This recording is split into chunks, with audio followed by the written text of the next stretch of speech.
Hello दोस्तों, आज हम पढ़ेंगे बीसीए कोर्स के वेब टेक्नोलॉजी सब्जेक्ट का यूनिट नंबर सेकेंड, जिसके टॉपिक हैं CSS, creating style sheet, CSS property, CSS styling, working with block element and object, working with list and table, CSS ID and class.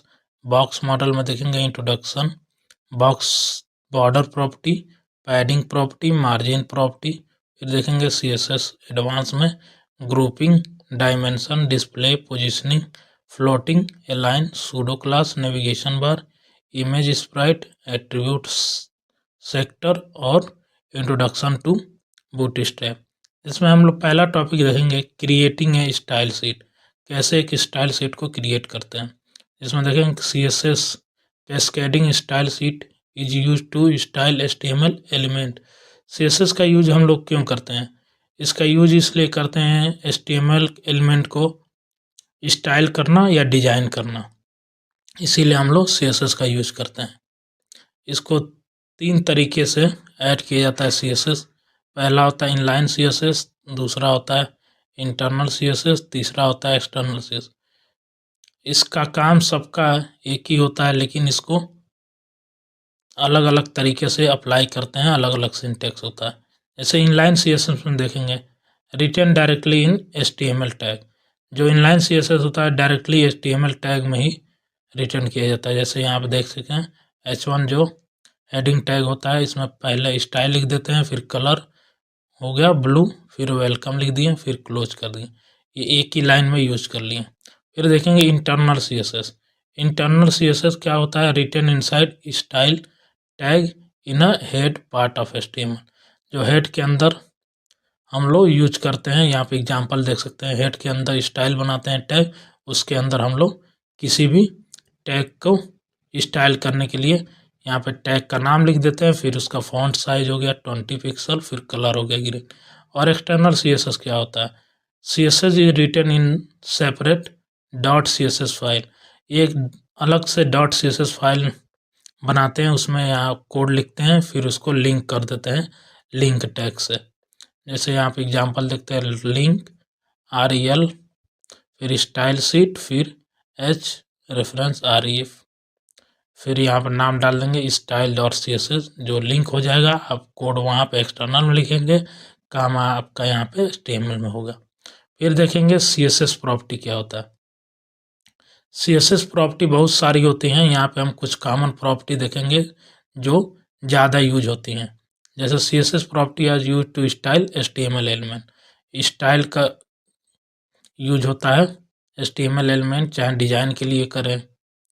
इसमें common category होता है जैसे text property.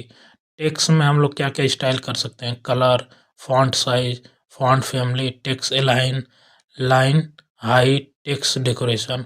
फिर देखेंगे background property में background colour को change कर सकते हैं, बैकग्राउंड में इमेज लगा सकते हैं, बैकग्राउंड को रिपीट कर सकते हैं, बैकग्राउंड का साइज चेंज करते हैं, बैकग्राउंड का पोजीशन चेंज कर सकते हैं। फिर देखेंगे लेआउट प्रॉपर्टी। लेआउट क्या क्या हम प्रॉपर्टी लगा सकते हैं, क्या क्या चेंज करते हैं। मार्जिन हो गया, पैडिंग हो गया, बॉर्डर हो गया, डिस्प्ले हो गया, पोजीशन। फिर डायमेंशन आ जाएगा आपका, विड्थ, हाइट, मैक्स विड्थ, मिन हाइट। फिर आता है अगला CSS स्टाइलिंग। CSS स्टाइलिंग भी बहुत तरीके से होते हैं, इसमें कुछ कॉमन हम लोग देख सकते हैं। टेक्स्ट स्टाइलिंग, जिसमें क्या करते हैं? Use to style font and text element, जिसमें फॉन्ट और टेक्स्ट एलिमेंट को स्टाइल करते हैं। जैसे एग्जांपल देख सकते हैं, ये पैराग्राफ टैग हो गया, इसके अंदर हम लोग लगा दिए कलर रेड हो गया, फॉन्ट साइज 18 पिक्सल हो गया। फिर क्या होगा? टेक्स्ट अलाइन सेंटर में हो गया। ये हो गया हम लोग का पहला टेक्स्ट अलाइन, मतलब टेक्स्ट स्टाइलिंग। अब हम लोग दूसरा देखेंगे बैकग्राउंड स्टाइलिंग। बैकग्राउंड को कैसे स्टाइल किया जाता है?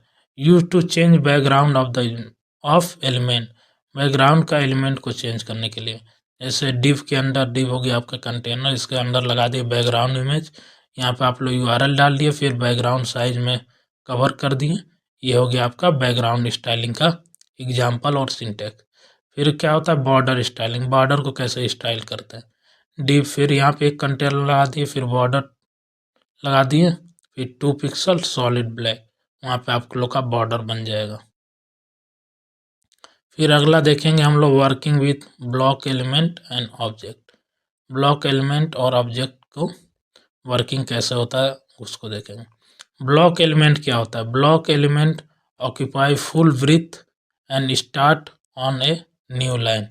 जो भी हम लोग ब्लॉक एलिमेंट यूज करते हैं वो फुल ब्रीथ में होता है और स्टार्ट ऑन न्यू लाइन में होता है। जैसे एग्जांपल देख सकते हैं, div हो गया, पैराग्राफ हो गया, h1 हो गया, ul हो गया और ol हो गया। इसमें हम यूज करके ब्लॉक टैग का ब्लॉक एलिमेंट का क्या क्या मॉडिफाई कर सकते हैं। जैसे विड्थ हो गया, हाइट हो गया, पैडिंग हो गया, मार्जिन हो गया, बॉर्डर हो गया, ये सब हम लोग मॉडिफाई कर सकते हैं ब्लॉक एलिमेंट लगा के। फिर होता है inline element for comparison. Inline element do not start on a new line. ये न्यू लाइन से स्टार्ट नहीं होता। जैसे एग्जांपल हो गया स्पैन हो गया, एंकर टैग हो गया, स्ट्रॉन्ग हो गया। फिर ऑब्जेक्ट क्या होता है? ऑब्जेक्ट में जो इमेज होता है, वीडियो होता है। सीएसएस यूज करते हैं। जैसे ऑब्जेक्ट हो गया फिट, आपका कवर हो गया, कंटेन हो गया कोई वीडियो, और उसका पोजीशन चेंज कर देंगे, ऑब्जेक्ट पोजीशन सेंटर कर देंगे, डिस्प्ले ब्लॉक कर देंगे। ये होता है आपका ऑब्जेक्ट। और आपका होता है ब्लॉक एलिमेंट। अब अगला टॉपिक हम देखेंगे working with list and table. List और टेबल के साथ कैसे वर्किंग होता है, लिस्ट स्टाइलिंग कैसे होता है। List can be style using CSS. List का स्टाइल हम करते हैं किसके थ्रू? सीएसएस के थ्रू। ऑन ऑर्डर लिस्ट में होता है, जैसे सर्कल हो गया, स्क्वायर हो गया, नॉन हो गया। यह अन ऑर्डर लिस्ट का आउटपुट होता है जो यहाँ पे सर्कल में और स्क्वायर में, नॉन में दिखाता है। ऑन ऑर्डर लिस्ट का यूएल होता है। फिर लिस्ट स्टाइल टाइप में कर देंगे स्क्वायर, तो जो आपका आउटपुट में आएगा डिजाइन बन के स्क्वायर में आएगा लिस्ट। जैसे ऑर्डर लिस्ट का हो गया स्टाइल डॉट 1 ए फिर आई, ये हो गया आपका एग्जाम्पल। फिर ऑर्डर लिस्ट में हो गया लिस्ट स्टाइल टाइप में अपर रोमन। फिर टेबल को कैसे स्टाइल करते हैं? Table can be style using, देखिए कुछ इंपॉर्टेंट प्रॉपर्टी होती है टेबल को स्टाइल करने के लिए।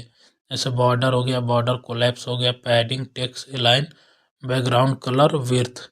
इसका एग्जांपल आप लोग देख सकते हैं। टेबल ले लेंगे, फिर उसके अंदर लगा देंगे बॉर्डर कोलैब विड्थ 100%। फिर टेबल डाटा, टेबल हेडर कर लेंगे, फिर बॉर्डर लगा देंगे 1 पिक्सल सॉलिड ब्लैक। ये आपका हो जाएगा टेबल स्टाइल, और यहाँ पे हो जाएगा लिस्ट स्टाइल। फिर देखेंगे CSS ID एंड क्लासेस क्या होते हैं। CSS ID और क्लासेस दोनों डिफरेंट होते हैं, नाम से ही पता चल रहा है। क्लास सेलेक्टर मतलब क्लास क्या होता है? Use for multiple element. Multiple element को हम लोग एक ही बार यूज कर रहे हैं तो वहाँ पे हम लोग क्लास लगाएंगे। इसका रिप्रेजेंटेशन होता है डॉट से। डॉट से क्लास का नाम लिख देंगे। जैसे यहाँ पे डॉट बॉक्स हो गया, फिर उसका कलर देंगे कलर ग्रीन। अब यहाँ आप देख सकते हैं एग्जाम्पल में पैराग्राफ के अंदर क्लास बॉक्स हो गया, फिर पैराग्राफ क्लोज हो गया, फिर div class box, div close कर दिया, फिर उसको स्टाइल कर दिए डॉट बॉक्स के नाम से, कलर हो गया ग्रीन। फिर आईडी क्या होता है? Use for only one element. ID unique होता है, वो एक एलिमेंट के लिए एक ही आईडी बनता है। जैसे इसको रिप्रेजेंट करते हैं हैश टैग से। हेडर बैकग्राउंड ग्रे, यहाँ पे डिव आईडी कर दिया हेडर, और डिव से क्लोज कर दिए, फिर हेडर यहाँ पे यूज कर दिए स्टाइलिंग के लिए। आईडी में और क्लास में बेसिक डिफरेंट यही होता है। आईडी मल्टीपल एलिमेंट के लिए यूज होता है और डॉट से रिप्रेजेंट करते हैं, और ये मतलब क्लास और आईडी यूज होता है केवल एक एलिमेंट के लिए, जिसको हैश टैग से रिप्रेजेंट करते हैं। इसका कुछ थोड़ा सा डिफरेंट देख सकते हैं क्लास और आईडी के बीच में। फिर देखेंगे CSS बॉक्स मॉडल। ये बहुत इम्पॉर्टेंट है, बहुत बार पूछता है एग्जाम में, आप लोग इसको बढ़िया से देख लिए। CSS box model define how every element is structure and how space is calculated. कितना एलिमेंट का स्ट्रक्चर होता है और कितना स्पेस लेता है, वही बताया गया है CSS बॉक्स मॉडल में। जैसे देख सकते हैं पहला कंटेंट होता है, सबसे बीच में कंटेंट होता है, उसके बाद होता है पैडिंग, फिर होता है बॉर्डर, फिर मार्जिन। यही होता है आपका डायग्राम हो गया CSS बॉक्स मॉडल, यही आप लोग बना देंगे एग्जाम में तो आपको 5 नंबर का होगा तो 2 नंबर यहाँ से मिल जाएगा। Content, padding, border, margin. फिर इसके बाद देख लेंगे ये थोड़ा सा theory, introduction to box model, जिसमें क्या क्या होता है। कंटेंट होता है, पैडिंग, बॉर्डर, मार्जिन। अब इसका थोड़ा थोड़ा बारे में देख लेंगे। कंटेंट क्या होता है, content like text, image, element inside the box. Padding क्या होता है, space between content and border के बीच में जो स्पेस होता है उसे पैडिंग कहते हैं। बॉर्डर क्या होता है, ऑल आउटलाइन होता है सराउंडिंग द पैडिंग, पैडिंग के सराउंडिंग जो आउटलाइन। मार्जिन क्या होता है, space outside the border, margin होता है आउटसाइड द बॉर्डर होता है, और पैडिंग क्या होता है, इनसाइड द बॉर्डर। फिर बॉर्डर का प्रॉपर्टी होता है, the border is a line around the padding and content. Border का प्रॉपर्टी क्या होता है, जो लाइन होता है वो पैडिंग एंड कंटेंट के अराउंड होता है। इसके कुछ प्रॉपर्टी होते हैं, जैसे बॉर्डर विड्थ हो गया, border width 2 pixel, specific thickness of the border, कितना थिकनेस होता है। Border style, define how the border looks, border कैसे लुक्स करेगा, जैसे ऑप्शन में होगा solid, dotted, dash, double, group, rights, inset, outset, none. Example में देख सकते हैं बॉर्डर स्टाइल डैश, तो डैश डैश करके आपका बॉर्डर स्टाइल हो जाएगा। जो आपका ये बॉर्डर बनेगा इस टाइप में, उसमें डैश डैश से आ जाएगा जो लाइन हटके। फिर बॉर्डर कलर में आ जाएगा सेट बॉर्डर कलर। एक शॉर्ट एंड ट्रिक होता है, बॉर्डर 2 पिक्सल सॉलिड रेड, एक ही जगह सब प्रॉपर्टी यूज होता है। फिर पैडिंग प्रॉपर्टी क्या होता है, padding is the space between content and border, जो स्पेस होता है कंटेंट और बॉर्डर के बीच में उसे पैडिंग कहते हैं। इसके कुछ प्रॉपर्टी होता है, padding top, padding right, padding bottom, padding left. फिर अगला देखेंगे margin property, margin the space outside the border, जो बॉर्डर के आउटसाइड होते हैं उसे मार्जिन कहते हैं। इसके कुछ प्रॉपर्टी होते हैं, margin top, margin right, margin bottom, margin left.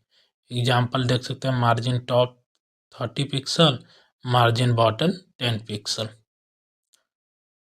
फिर यहाँ पे कुछ देख सकते हैं स्पेशल मार्जिन वैल्यू, जो यहाँ पे मार्जिन ऑटो हो सकता है, निगेटिव मार्जिन हो सकता है, जो आप लोग नोट्स में डिटेल में पढ़ सकते हैं। फिर देखेंगे इंपॉर्टेंट टॉपिक है CSS एडवांस टॉपिक। CSS में एडवांस क्या क्या होता है, जैसे ग्रुपिंग सेलेक्टर क्या होता है, use to apply same style for multiple selector, जैसे एक ही साथ कई सारे हम लोग सेलेक्ट कर लिए,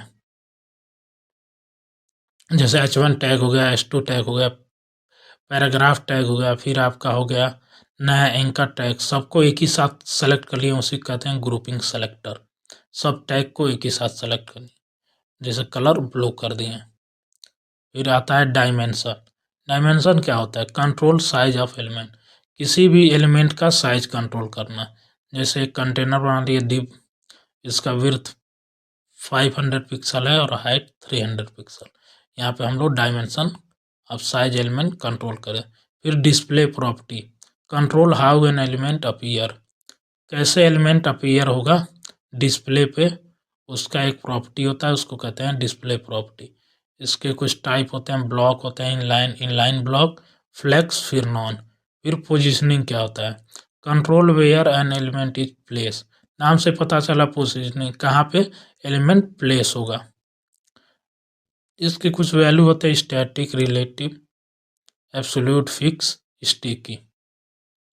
जैसे आप लोग यहाँ देख सकते हैं डिव लगा दिए, कंटेनर बना दिए, फिर पोजीशन में एब्सोल्यूट लगा दिए प्रॉपर्टी, फिर टॉप से 20 पिक्सल, फिर लेफ्ट से 50 पिक्सल। यही होता है एग्जांपल आपका पोजीशनिंग का। फिर फ्लोटिंग क्या होता है, use to place element side by side, side by side element को प्लेस करने के लिए हम लोग क्या करते हैं, फ्लोटिंग यूज करते हैं। जैसे एग्जाम्पल में इमेज हो जाएगा, इमेज को क्या करते हैं, फ्लोट कर देंगे राइट। फिर अलाइन होता है, अलाइन टेक्स्ट और एलिमेंट, अलाइन करेंगे टेक्स्ट और एलिमेंट को, जैसे text align centre, vertical align middle. फिर देखते हैं pseudo class, special state of element, ये एक स्पेशल स्टेट ऑफ एलिमेंट होता है, जिसके एग्जाम्पल हम लोग देख सकते हैं, होवर होता है, फोकस होता है, एक्टिव होता है, विजिटेड होता है। जैसे हम लोग यहाँ पे ए होवर लगा दिए सेमी कॉलम करके, फिर यहाँ कलर रेड कर दिए, तो ये आपका सूडो क्लास हो गया जो डिफाइन करता है स्पेशल स्टेट ऑफ एलिमेंट। फिर अगला हम देखेंगे नेविगेशन बार क्या होता है। Navigation bar is created using UL and LI and CSS।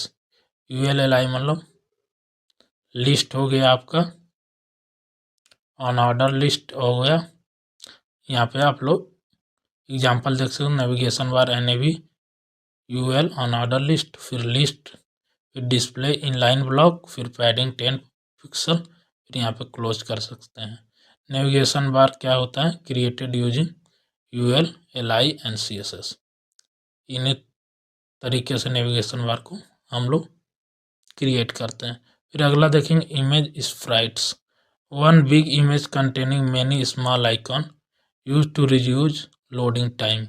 इसे कहते हैं इमेज स्प्राइट्स, मतलब एक बड़ा सा इमेज कंटेन करता है मेनी स्मॉल आइकॉन, उसी को रिड्यूस करने के लोडिंग टाइम रिड्यूस करने के लिए हम लोग यूज करते हैं इमेज स्प्राइट। जैसे डॉट आइकॉन नाम से हम लोग बना दिए क्लास, फिर बैकग्राउंड इमेज URL लगा दिए, फिर विड्थ कर दिए, फिर हाइट कर दिए, फिर बैकग्राउंड पोजीशन कर दिए। फिर एट्रीब्यूट सेलेक्टर क्या होता है, use to select element based on the attribute, उसको सेलेक्ट करना जो एट्रीब्यूट पे बेस है। जैसे एग्जांपल हो गया इनपुट टाइप क्या हो गया, टेक्स्ट, इनपुट का जो टाइप है वो टेक्स्ट हो गया। फिर बॉर्डर 1 पिक्सल सॉलिड ब्लैक, फिर क्या करें टारगेट कर दिए ब्लैंक, फिर कलर कर दिए रेड। फिर अगला टॉपिक हम देखेंगे introduction to Bootstrap. Bootstrap एक अलग टॉपिक है जो CSS में यूज कर होता है। Bootstrap is the CSS framework use to build responsive and professional website quickly. ये क्या होता है, CSS का फ्रेमवर्क होता है। जो आपको कोड ज़्यादा लिखते हैं और डायरेक्ट यहीं पे बूटस्ट्रैप का यूज़ करके कोड कम लाइन में लिखकर आप लोग डिजाइन कर सकते हैं और रिस्पॉन्सिव वेबसाइट बना सकते हैं। इसका फीचर क्या होता है, मोबाइल फर्स्ट डिजाइन होता है, ग्रिड सिस्टम होता है, फिर रेडीमेड कंपोनेंट होता है, फिर यूटिलिटी क्लास होता है, फिर वेरी फास्ट डेवलपमेंट होता है। एग्जांपल देख सकते हैं, एक लिंक कर लेंगे, फिर टैग लगाकर डायरेक्ट वहीं से हम लोग लिंक कर देंगे और वहीं से CSS स्टाइल कर लेंगे। एग्जांपल हम बटन देख लिए, button class button, button primary click मी बटन। ये यूनिट यहीं पे ख़त्म होता है। आशा करते हैं आपको सभी टॉपिक समझ में आया होगा। अगर ना समझ में आया हो तो आप कमेंट ज़रूर करें, हम कोशिश करेंगे हर टॉपिक का अलग अलग वीडियो बनाकर आपको समझाने के लिए। धन्यवाद।